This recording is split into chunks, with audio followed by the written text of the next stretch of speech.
what do you make of all of it? I know that's a big question, but like, why do you think you've been experiencing what you're experiencing? Um, I think that the Lord is just trying to show me um, to appreciate and to know that He's fully in control regardless of circumstances. So it's like when I had money versus now when I don't have money, or like, things are going great versus how things are going bad. How am I going to react to it? Mm. And I've seen like maturity and growth for myself, because last time, when I was with the Lord and things weren't going good, and I just went off the walls, and I reacted so immaturely. So it's like now it's like keep pressing on and keep moving forward and hold on to what I know. Like, if I actually believe what the word says, I'm gonna just hold on to it as long as I can, and like, no matter how long it'll be, just like continue to hold on to it. And I think also like He's also showing me community, like friendship that encourage me, like, to keep moving forward and to keep holding on to. So I think it's just to grow me. Like, Would you say would you say you felt alone in like the past couple months? yes. Why, like, how, I guess, how is, because I've been, in the season where I don't have a lot of friends. You're still in community and have friends around you. How is it that, like, why do we sometimes feel kind of that loneliness even when we are in the midst of people in community? I would say because you feel alone in the sense of you're going through this alone.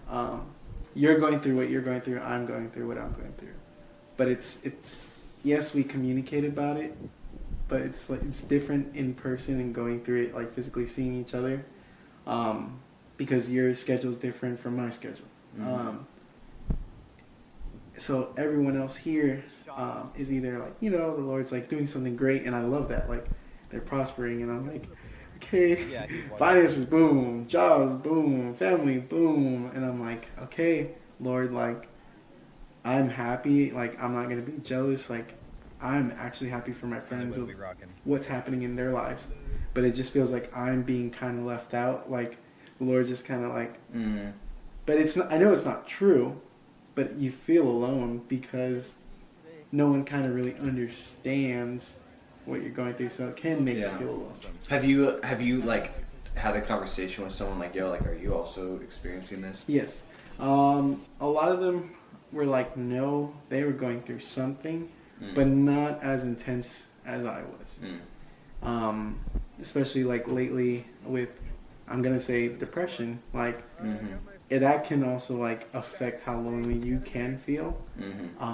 Because I would be around like Patton and our friend group, and they're all just laughing and I'm laughing. We're all having a good time, but then it just hit me like boom, like oh, they don't understand me.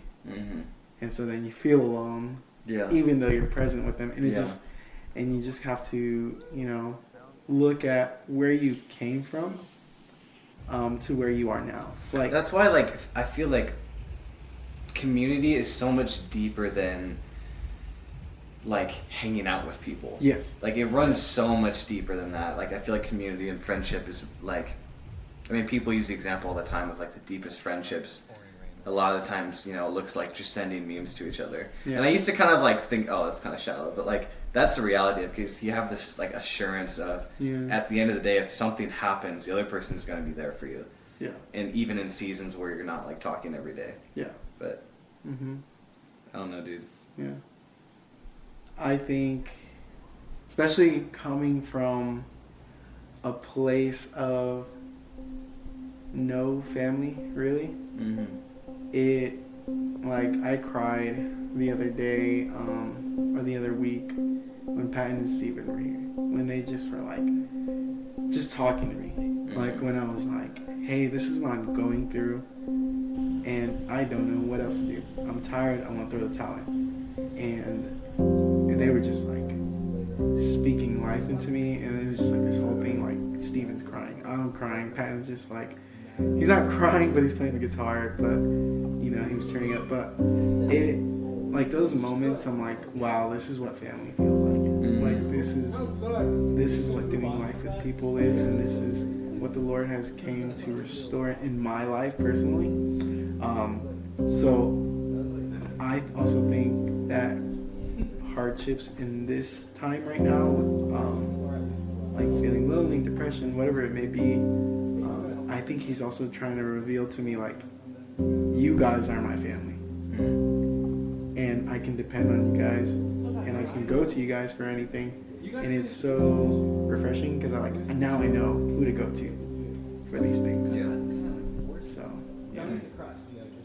Do you feel yourself in any sort of like season of transition? Not even like locationally, but do you feel like something's shifting? Yes. If you can't see it yet. Closer towards, I think it was closer to my birthday recently, December. I told Patton like after I had like my mental breakdown of me crying and letting everything out and not holding anything in, I felt no shame and I felt relief, but then I also felt like, okay, this is the first step of something that's coming, that the Lord is coming to just show me like why I was going through what I was going through. So like 2024, I'm a little nervous for, because I'm like, I don't know what to expect. There's this like, I don't know, this joy in me that's ready to just like come out. I don't know what it's gonna be, but I feel it. I feel hope for sure. Yeah, I don't know if I'm gonna put this part in yet, but Yeah. where I'm at right now is I'm like thinking of moving back to Texas, and it's like, I think even the thought of that kind of fills me with hope, because it's like you have like that deadline. It's like there's the light at the end of the tunnel of like something to work towards. Not that, you know, if I stay in Tennessee that, you know, it's just hopeless, but there's something just so encouraging, like knowing that like the end to a really difficult dry season is coming. Yeah. And I was telling you earlier, like I asked the Lord, or I told the Lord today, I'm just like, Lord, if you want me to stay in Tennessee, you know I will. You know, like, even though the last 3 months have been like the most difficult, like darkest of my life, I'm just at the point of like, I don't even think it's apathy, but I'm like, I just don't care. Like, Lord, like whatever you ask me, like I'm gonna do. Yeah. And I just heard him say like, that's why I'm letting you or allowing you to move back. Yeah. So it's just crazy, because like even a month ago it felt like I was in a season that was never gonna end. Yeah. And it's just a testament, like the sunrise always happens, you know. It doesn't matter how dark the night was. So I don't know. I guess if anyone listening to this is feeling alone and in a difficult spot, what you're feeling is valid, but it's temporary. So yeah, keep pushing through. I think that's about it.